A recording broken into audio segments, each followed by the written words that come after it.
Hello and welcome to course number 7. I'm Michael Young, and today I want to show you how you can attract wealth and abundance into your life. Now, human nature being what it is, I know that some of you would have clicked on this course first of all and missed out on the previous 6. If you've done this, I would strongly urge you to think again and start at the beginning. Unless you have embraced positivity and positive thinking into every part of your life, unless you have overcome all of your negatives and negative attitudes, then you will never successfully be able to attract the wealth you crave. That is what the previous courses are all about, to help you to get ready to attract the bigger stuff, the material possessions, the success, the big house and smart car. This is not one of your new age self-help books that promise the easy way to riches. These courses are about changing every part of you and your life for the better. So if you did click this course first of all, then please go back to the beginning, because you will not be ready to take the next step. For the rest of you, let's get started. You will need your wristband and a notebook and a pen, and towards the end we will be writing out your order for all of the money that you need. So you will also need the notebooks we supplied. Pause this video now if you need to go and get them. I will still be here when you get back. Okay, well, welcome back, and let's begin the journey. If you are taking this course, then you clearly feel that you are short of money or need a lot more of the stuff. That means that the first question you need to ask yourself is, why? Now stay with it, you will soon see where I'm going with this. We need to first identify your relationships with wealth and why you're not attracting your share of the abundance that exists throughout the universe. I will be asking you to pause this video again very soon when we will look more closely at your particular issues with money. But firstly, consider these possibilities. Do you feel that you are poor and always will be poor? Do you constantly say that you cannot afford something? Do you think that money is at the root of all evil? Are you envious of people with wealth? Did your parents have a negative attitude to money? Do you feel that every time you try to attract or earn more money, it always ends in failure? Do you feel that success and wealth is for others? Do you always expect things to be tough? Now, if you're saying yes to one or all of these questions, we need to consider these attitudes before we can move on. I need you to pause this video in a moment, and then I want you to be really honest with yourself and add any other negative thoughts and phrases that you have or use about money generally. And then I want you to ask yourself why you think that way, or continue to use negatives when talking about cash. So pause now and let's compare notes when you get back. Okay, welcome back, and let's look at what you have written down. Now, if you've been honest with yourself, you will see that you have a negative attitude, not towards money itself, but to your relationship with the stuff. You know what money can do, but if there has not been enough of it to go around, then you will associate its absence with struggle and lack, and this has become ingrained into your subconscious. And this is why money does not flow easily to you. Now, obviously one size does not fit all, but let's have a look at why this has happened and why you think in the way you do. Maybe you have tried to improve your finances and failed. Maybe you feel you have been unlucky with cash. Maybe, without realizing it, you have a really negative attitude towards money, and for most people this is why they have trouble attracting it into their lives. Let's stop and consider that last sentence for a bit. How can I have a negative attitude towards money, but I want more of the stuff, you might ask? Does that Michael Young know what he is talking about? Well, we're about to find out. I will ask you to pause this video again in a moment because I want to know how you talk about money to friends and partners. Let me give you a few examples of phrases people use when they have a negative attitude towards money. Look at him, her. Money always goes to money. I will never be able to afford that. I can never save because I don't earn enough. Money only causes problems. Rich people are greedy. Better to be poor than happy, rather than rich or sad. Money cannot buy happiness.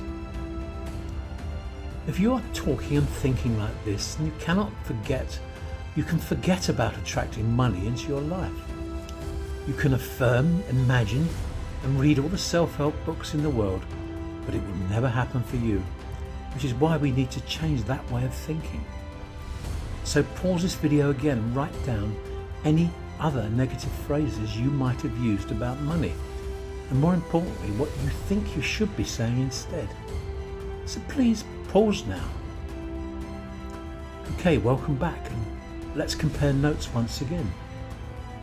Did you manage to identify other negative thoughts? More importantly, what did you write down as positive thinking alternatives? Let me give you a few examples of things you should be saying, and try to use these words and phrases as often as you can to help you to change the way you think about wealth.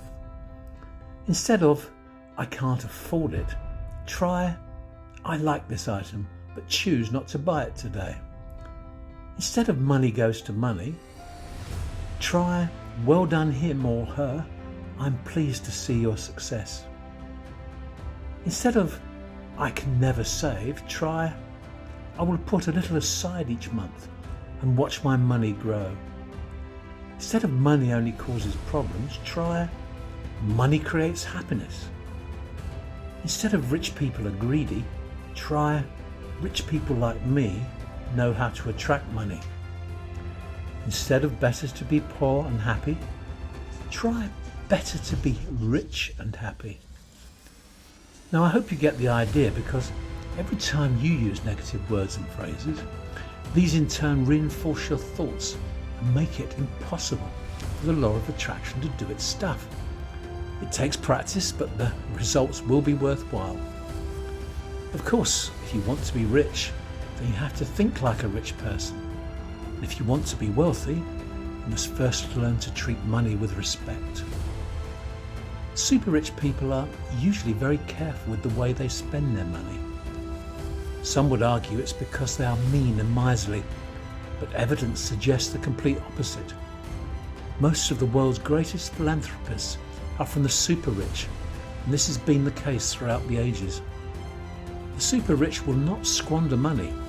They respect it and what it can do, and as a result they attract more cash and more wealth. Jealous individuals, as we have already discussed, will respond with the time-honoured phrase that it's money to money, and wonder why they cannot be in the same fortunate position. The short answer is that you can, as long as you're prepared to obey the same set of rules. Look at the world's wealthiest individuals. Discard those that became rich via inheritances, and you will find people just like you who started with very little and built empires. But let's assume for the moment that you have no desire to be the next Richard Branson, but would just like a little bit more money. That's fantastic, because it means you have just discovered the first rule, the roadmap and the way that most successful entrepreneurs got started. They needed money to turn their dreams into reality, and in the absence of a bank loan or a lottery win, they had to find the funds from their own resources. That meant spending less and using the surplus to build up capital. Right now, most of you will be thinking that you can barely scrape through from month to month as it is. You have an overdraft, credit cards to pay off, bills that seem to get bigger and bigger, and if anything, you are getting deeper into debt.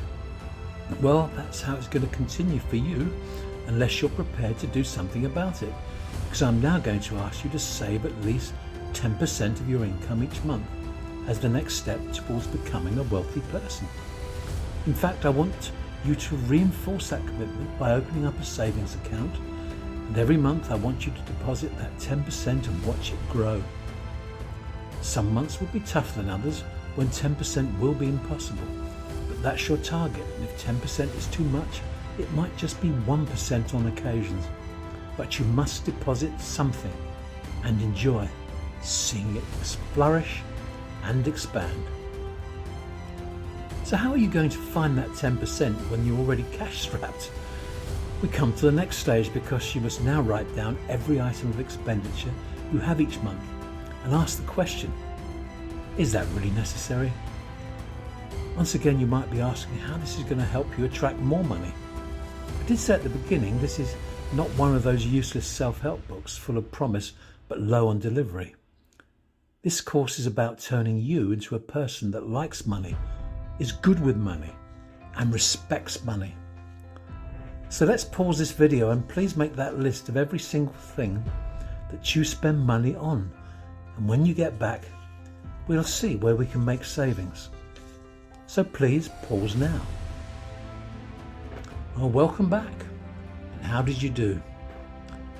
Let's start with the credit cards. Are you able to consolidate these into one interest-free payment with another provider? Do you need to pay out each month to a gym? Can you do without a foreign holiday? Can you cut down, reduce, or eliminate any item of expenditure? It might even be worth putting all your debts into one loan and reducing your monthly outlay. Only you know what is right for your particular needs. But look at your outgoings you must. By focusing on your expenses, you are giving your money respect and making it work for you by freeing up 10% each month into your savings account. And now here comes the good bit. First thing is that you fully understand your financial position and you're actually accumulating wealth. The second factor is that you can use that accumulated wealth just for you. A special event, the start of a new business, or deposit on a home. You decide. Every time you go to spend money, I want you to question if it is necessary. Forget the impulse buy or casual whim. This is your hard cash we're talking about, and only you can decide whether you really want that item. Bit by bit, you are slowly going to feel and be wealthier, and it's going to get easier. Now I want you to take that next step and open up another savings account. This could be just for fun or special purchases. Now I want you to put another 10% in each month. Don't worry, because this is the account that's going to be there just for you. And it will mean that you will be less reliant on those expensive, interest-sapping credit cards. And when you get a nice, attractive amount, then go out and spend it. By taking these actions, you will feel like a wealthier person. And the law of attraction says you will attract more money. Money really does come to money when you treat it with respect. It deserves and can handle it responsibly. Now we're going to work with the law of attraction and begin to bring money into your life. This is where you will need your order book, because we're going to ask the universe to work on your behalf. We're not going to go for anything too ambitious to begin with. I'm simply going to show you how to manifest a £10 note, or if you're not in the UK, a $10 note.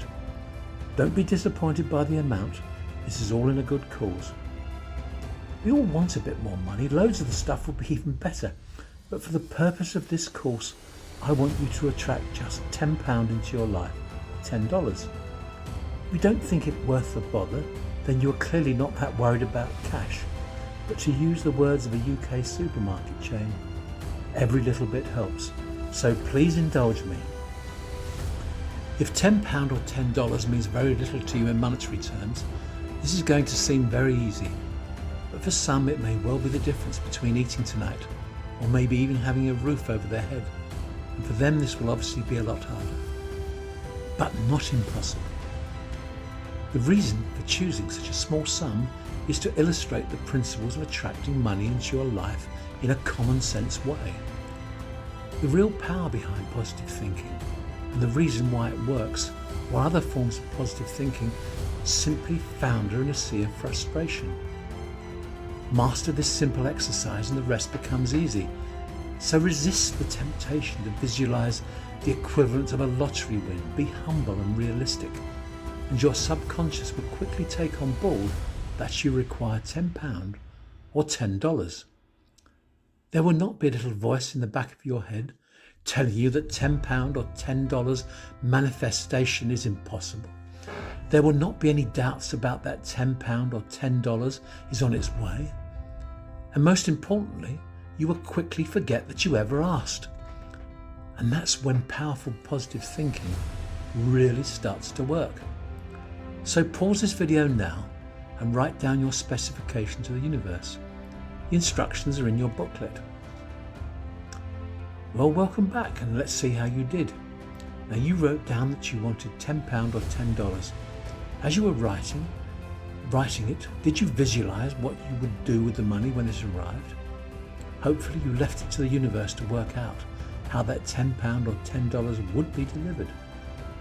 If you had not done so already and you're sure that you've got everything right about your order, then read it through one more time and then destroy that piece of paper.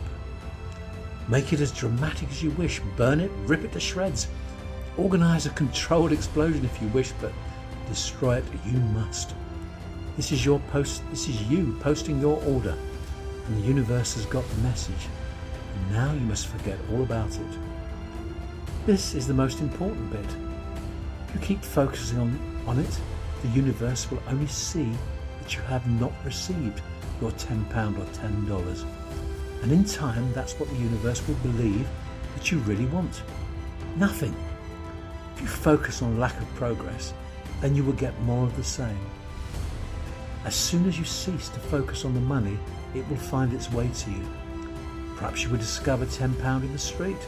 You might win a casual bet. You might find something at the back of the sofa. Who knows or cares, as the universe will decide. The point is that you were quite relaxed about attracting such a modest amount. And that's why it found you.